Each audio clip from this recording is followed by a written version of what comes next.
welcome to Simply the G Network. It's a place where we talk about culture, education, history, news, movies, politics, science, sports, religion, video games, and more. This is our second podcast, and I'm your host, Simply the G. In this podcast, we're going to talk about our Social Security benefits. They're at it again, folks. They're trying to make sure we don't collect. We're going to time travel back to 1983. Then we're going to move forward through time to the present year.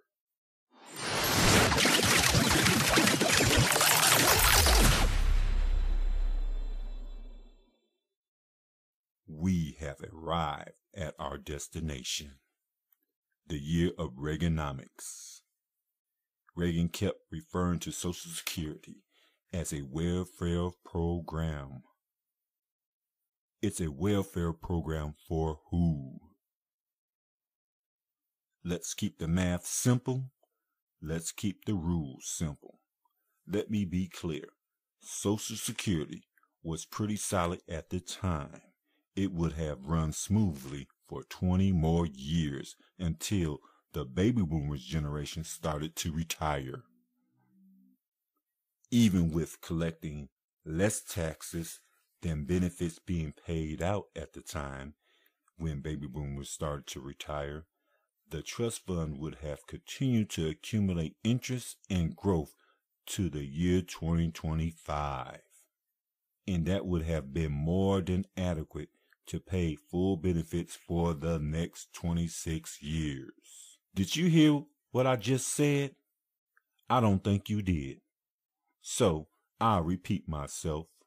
The trust fund would have continued to accumulate interest and growth to the year 2025. That's right, folks. You heard correctly. That's this current year. So that means we didn't have an immediate problem when Reaganomics was conjured up and sold to the good old folks in the United States of America. This means our Social Security engine would have kept humming soundly until 2036. That B-rated actor turned to an A-rated actor when he performed his best acting on the American people. When he got Congress to pass the Social Security Amendments of 1983. Afterwards, Social Security surplus went into a general fund and was used for non-Social Security purposes, folks. That's right. They put their hand in the cookie jar they created. They fooled us. Good old United States citizens. Get your hand out of my pocket! I should say they fooled some of you guys. Reagan's Social Security Amendments of 1983 was to accumulate interest for 30 years. Well, folks, you see how that turned out. This country has always spoke with a forked tongue. They say one thing, and then later down the road, they change their mind and break their agreement. They don't honor their word.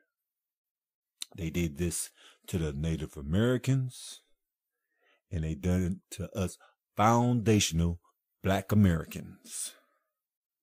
Surprise! Regular Americans. Now you're starting to pay attention because all this engineered BS that you benefited from is starting to hit home. We try to tell ya.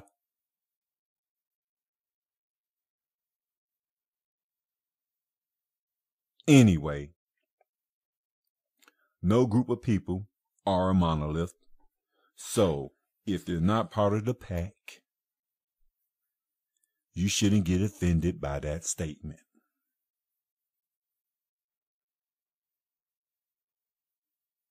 We have to ask ourselves the following questions.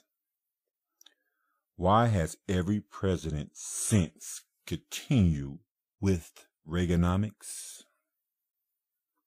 Why does Congress continue with it? Why do certain members of Congress want to keep raising the retirement age? I'll tell you why, folks. They want access to that cash, folks, and you know it.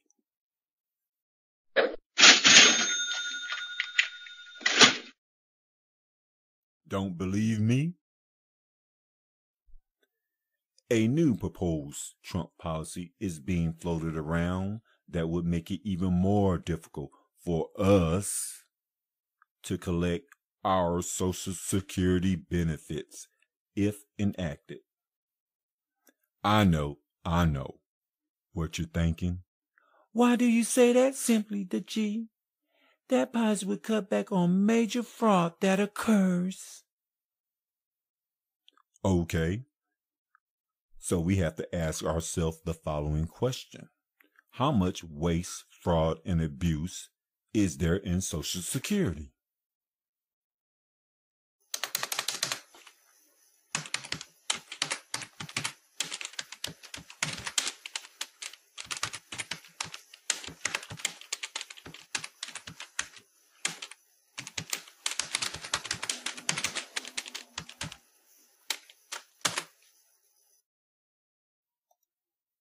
I looked it up, folks. According to the Committee for a Responsible Federal Budget, it's about 0.4%, folks. Woo! Do your homework. Do your homework, folks, please. I'll tell you what it would do. If Trump policy was implemented, it would force about 7,500 to 8,500 people per week to seek out field officers to confirm their identities. What do you mean by that? You won't be able to collect benefits over the phone anymore. More than likely, you won't be able to do it over the internet unless you want to give up more of your constitutional rights, bringing us one step closer to becoming a total police state. Then, on top of that, they're trying to downsize everything. If you cut the workforce in half, that means it's going to be longer wait times to collect the benefits that we collectively put in our pot. I believe the veterans can testify to the long wait times on receiving their benefits. Hey, veterans, can you leave a comment down in the comment section about your wait times on receiving your benefits in a timely fashion? Anyway, we have to ask ourselves the following questions. Do we want the money to go to us, aka we the people who've collectively put the money into the pot? Or do we want our Social Security to keep being used for non-Social Security purposes, such as funding unnecessary wars, destabilizing other countries, making the ultra-wealthy even wealthier, and so on? Well, I'm going to end it here, folks, by saying it's a welfare program for who? Well, people, tell me what you think about this podcast. Subscribe and like. Until next time, cheerio.